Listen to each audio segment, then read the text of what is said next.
pemirsa, kembali lagi bersama saya Fioni Fitria dan rekan saya Muhammad Ferdian Saputra dalam Viki News yang akan menyajikan berita terhangat seputaran wilayah Sumatera Barat. Berita pertama, pembinaan kesejahteraan keluarga atau PKK yang diadakan di halaman rumah dinas Bupati Tanah Datar pada tanggal 12 Desember 2022. Berikut laporannya. Seluruh kader pemberdayaan kesejahteraan keluarga PKK, mulai dari tingkat nagari, kecamatan hingga tingkat kabupaten Tanah Datar, semarakkan geber kader PKK 2022 yang dilaksanakan di Gazebo Indo Jolito Batu Sangkar pada Senin 12 Desember 2022. Ketua TPPKK Tanah Datar Nyonya Lise Eka Putra mengatakan, gebyar PKK tersebut merupakan dalam rangka silaturahmi, sharing ilmu, serta meningkatkan informasi dan menampilkan bakat bagi semua kader di Tanah Datar. Tidak hanya itu, tim penggerak PKK Tanah Datar telah terbukti ampuh dalam menghadapi pandemi COVID-19 melalui pembiasaan hidup bersih dan sehat dalam memanfaatkan pekarangan rumah. Selain itu, Bupati juga meminta para kader untuk tidak berpuas diri dengan hasil yang telah diraih. Kader diminta untuk selalu kreatif agar predikat juara umum di tingkat provinsi kembali bisa dipertahankan. Saya Rini Putih Intan Suri. Kali ini saya bersama Ibu Bupati Kabupaten Tanah Datar, Ibu Lisa Eka Putra. Selamat siang, Ibu. Selamat siang. Gimana nih kabarnya, Bu? Alhamdulillah baik, luar biasa. Alhamdulillah ya, Bu. Oke, kali ini tanggal 12 Desember ya, Bu.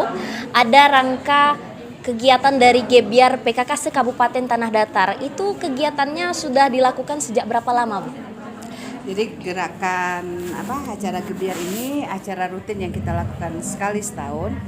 Itu puncaknya kita sesama kader bertemu, bersilaturahmi, saling mensupport,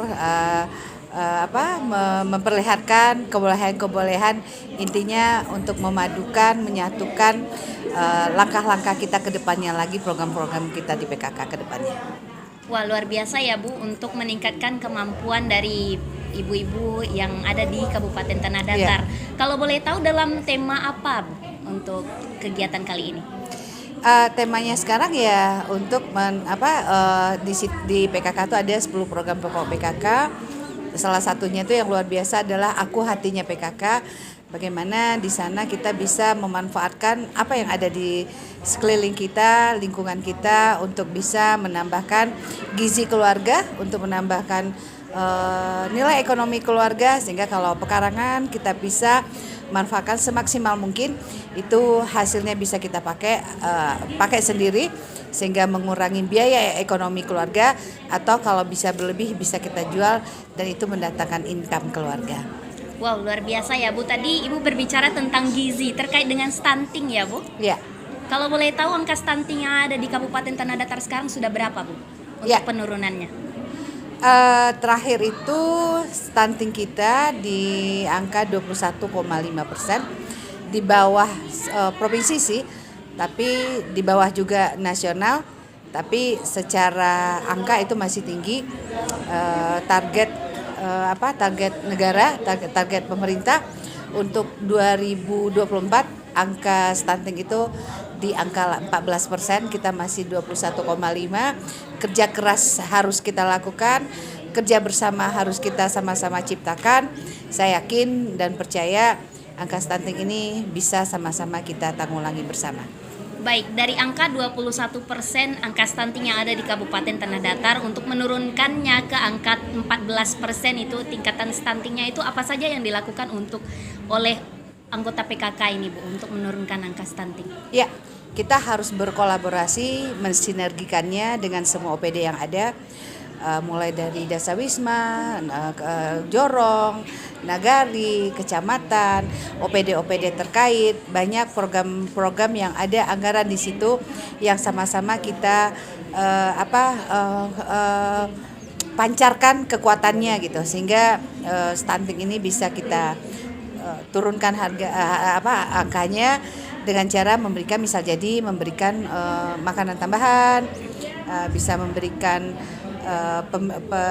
pemeriksaan ibu hamil atau memberikan edukasi-edukasi untuk mendatangkan narasumber-narasumber, karena stunting bukan hanya bentuk dalam waktu sesaat langsung stunting, dia perlu sebuah proses yang panjang, mulai dari remaja putri yang kekurangan zat besi sampai ibu hamil yang memang harus menjaga asupan gizinya, anak menyusui yang memang harus dijaga asupan gizi sehingga memang pertumbuhan dia itu betul-betul sesuai dengan yang dibutuhkan sama tubuhnya gitu. Baik Bu, untuk yang terakhir ya Bu, pertanyaan saya, dari beberapa yang Ibu sampaikan, apa harapan Ibu untuk PKK Kabupaten Tanah Datar Bu? Ya, kalau harapannya sangat besar sekali dari PKK, dari kader. Saya berharap semua bergerak untuk kebaikan yang bisa memberikan sumbangsi kemajuan untuk Kabupaten Tanah Datar secara umum atau negari masing-masing atau Dasawisma masing-masing secara khususnya. Banyak hal yang bisa kita lakukan, memberikan perhatian, melestarikan lingkungan hidup di lingkungan kita masing-masing, memberikan contoh bagaimana menjadi pelopor di lingkungan masing-masing, misalnya dengan kegiatan-kegiatan gotong royong sehingga lingkungan jadi asri, dengan ambil sampah sendiri misalnya. Jadi setiap ada sampah kita ambil sendiri, kita memberikan contoh kepada masyarakat sehingga kita melihat Tanah Datar yang bersih dan asri.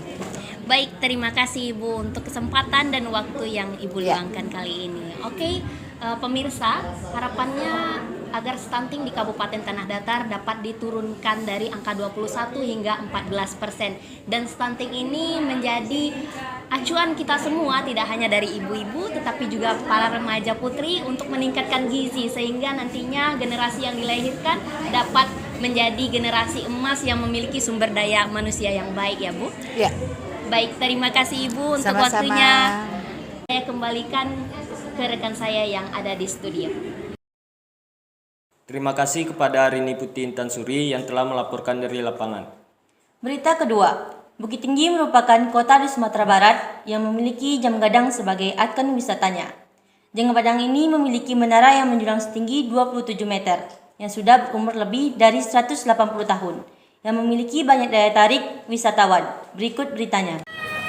Halo, bersama saya Vici News Jalan-Jalan. Kali ini saya Intan sedang berada di Pasa Ateh Bukit Tinggi. Di sebelah kanan saya bisa dilihat jam gadang berdiri kokoh, bisa dilihat dan dinikmati dari atas sini.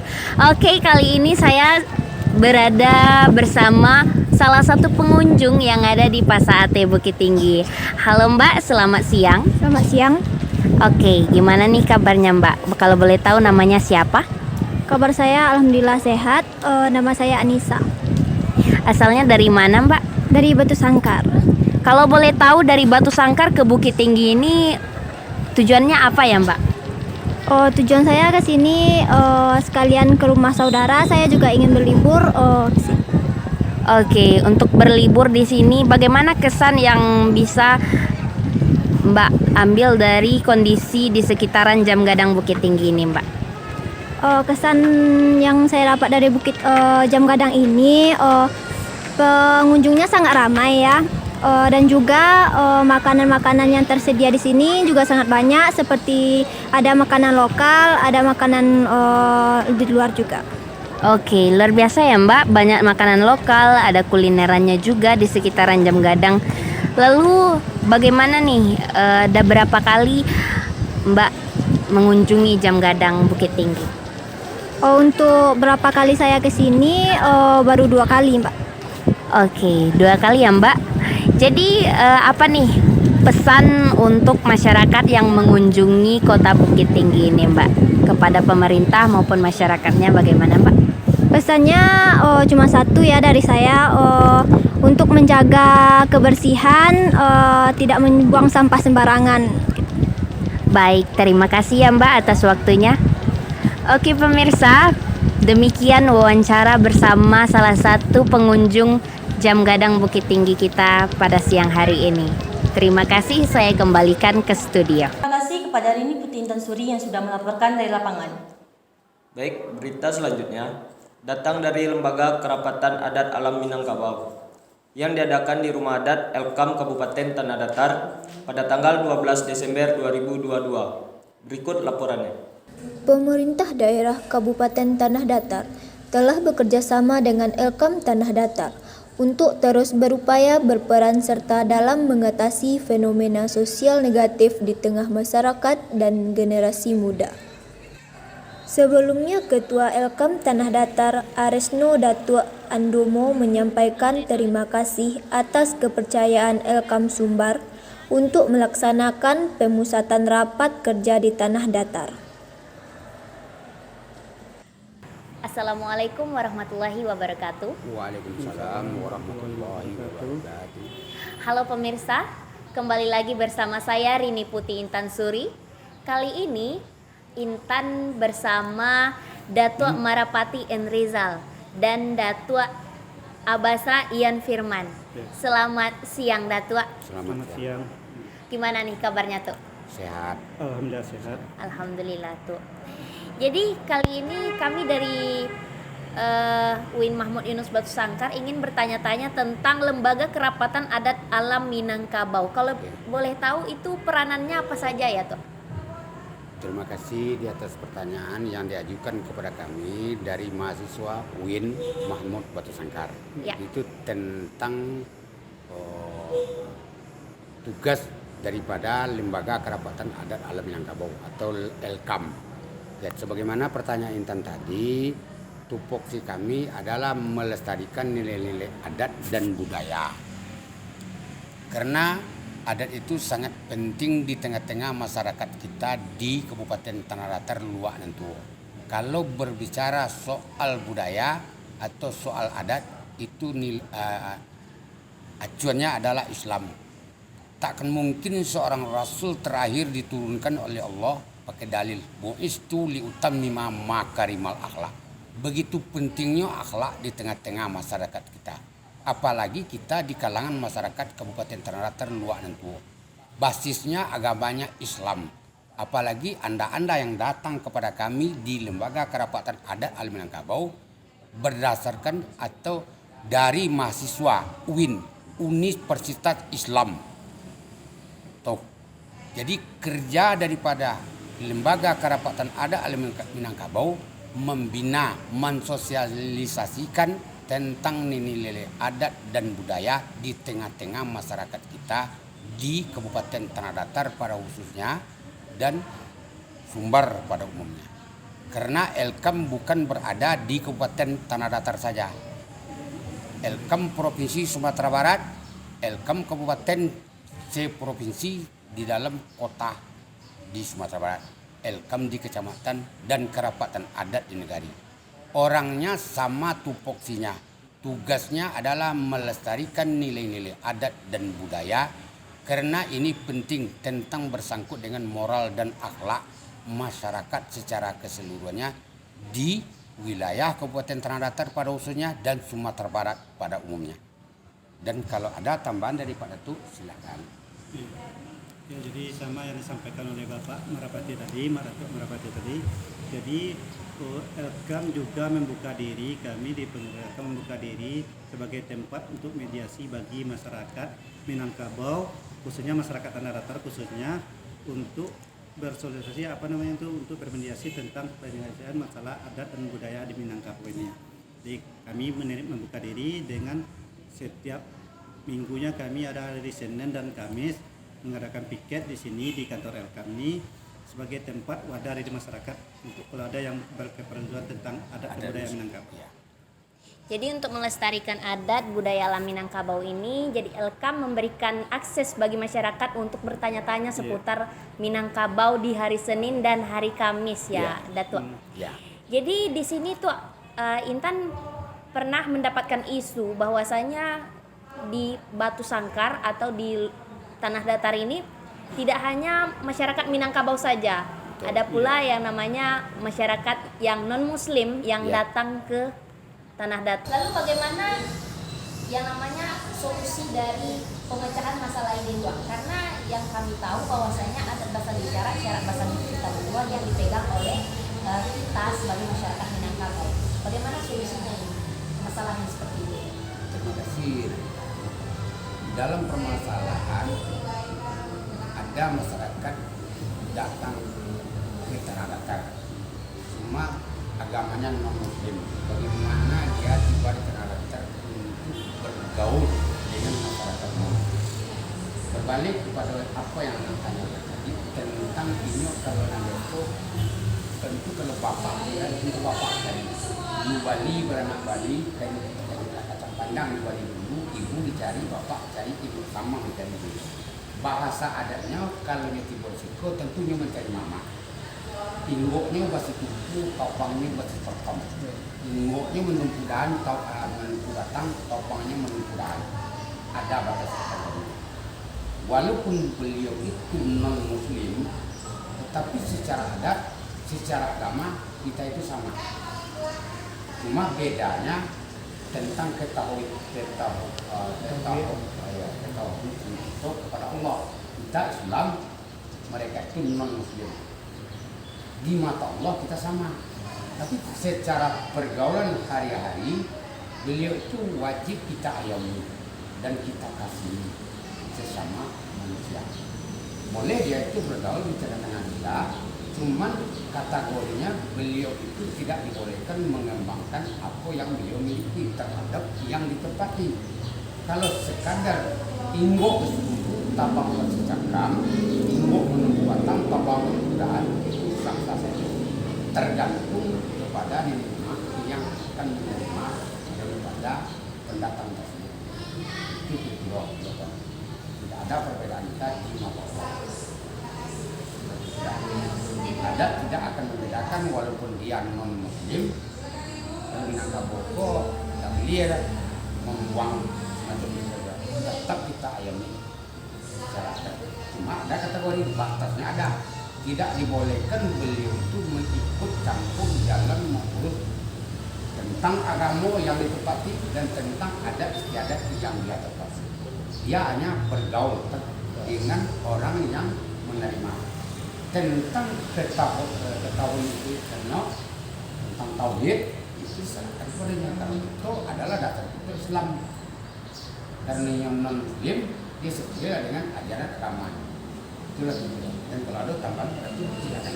Seperti yang disampaikan Bapak tadi, jadi di sini ini setiap orang itu ada batas-batas tertentu.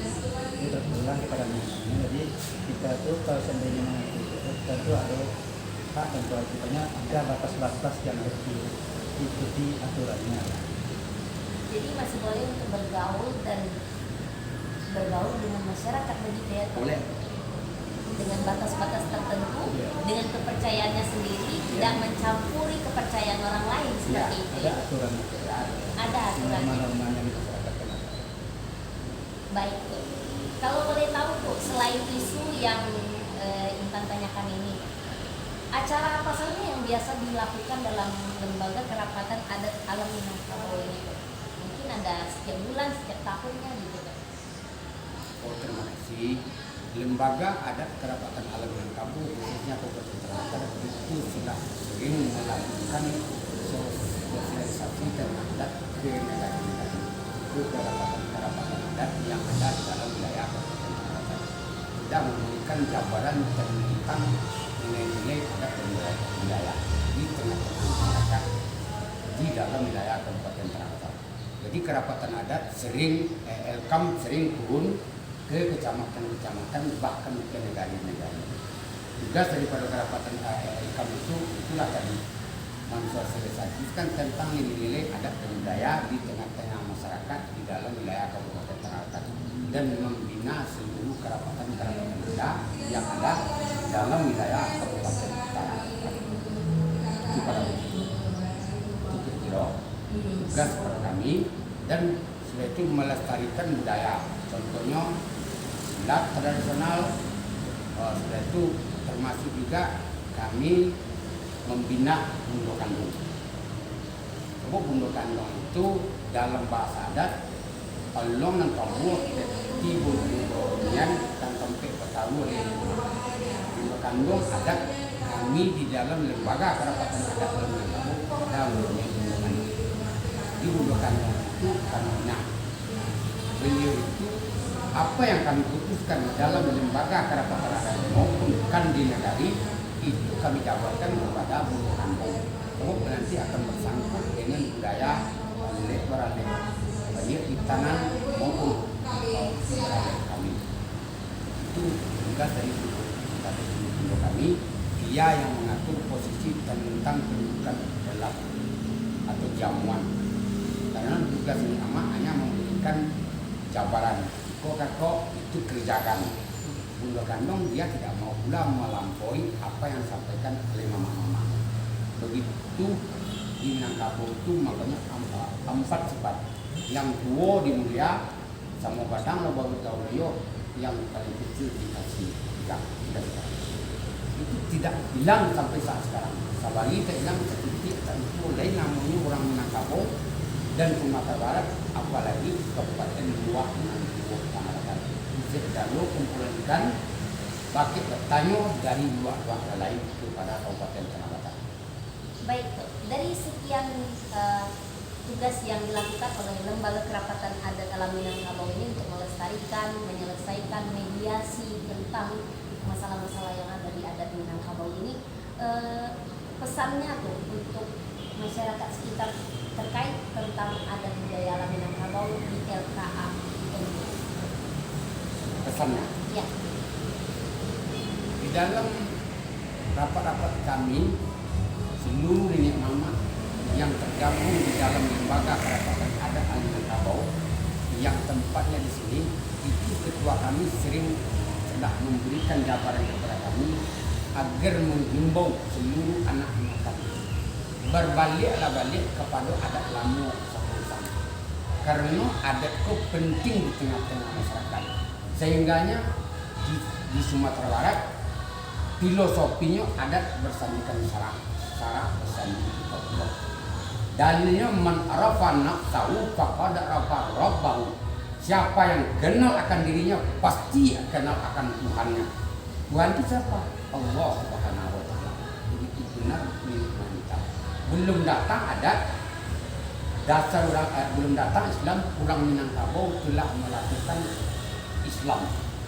Kemudian setelah lahir Nabi Muhammad dibawa risalah Al-Quran, cocok datang ke tanah Batu.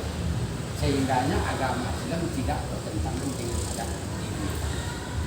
Itu benar besarnya adat dan disampaikan kepada syarak. Kalau syarak itu kitab, syarak agama kitab Allah, kitab itu adalah kitab Allah. Ada kalau itu?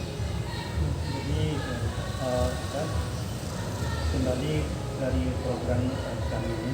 Jadi kita di kali ini ingin kembali memberikan pada masyarakat Minangkabau khususnya ya. Jadi agar adat budaya itu bagaimana mengembalikan agar istiadat itu di tengah-tengah kembali ke tengah masyarakat. Jadi kita memberikan pemahamannya, pembelajarannya itu di tengah-tengah masyarakat sehingga masyarakat itu bagaimana dengan adat yang dulunya, adat Minangkabaunya, adat istiadat itu ada di tengah-tengah masyarakat dan dipahami. Baik, terima kasih Datuk Tua untuk waktu dan kesempatannya memberikan informasi seputar LKAM, Lembaga Kerapatan Adat Alam Minangkabau. Jadi intinya di sini kita lestarikan yang namanya adat budaya alam Minangkabau, karena siapa lagi kalau bukan kita generasi muda untuk melestarikannya. Dan di LKAM inilah datua yang ada di dalam rumah gadang ini menerima, membuka lebar kesempatan untuk masyarakat dan anak-anak muda untuk menggali informasi seputar adat alam Minangkabau seperti itu. Oke, terima kasih Datua. Terima kasih Datua untuk kesempatan kali ini. Saya Rini Putri Intan Suri mengucapkan terima kasih dan saya kembalikan ke studio. Terima kasih kepada Rini Putri Intan Suri yang sudah melaporkan dari LKAM. Sobat kuliner, kalau ke Sumatera Barat rasanya kurang pas kalau belum mampir ke kota Bukit Tinggi. Rasakan sensasi mencicipi jajanan di area Jam Gadang Bukit Tinggi. Berikut laporannya.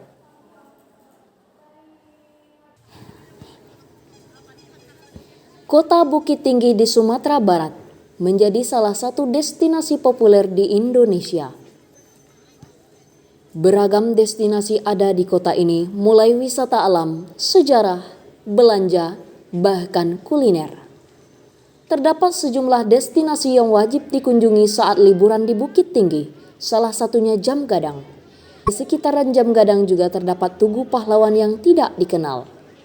Tugu ini dibangun untuk mengenang para pahlawan yang tak bisa dikenali secara pasti dalam menentang kolonialisme Belanda pada tanggal 5 Juni 1905. Peletakan batu pertama dilakukan oleh Jenderal A.H. Nasution pada tanggal 15 Juni 1963 dan diresmikan tahun 1965.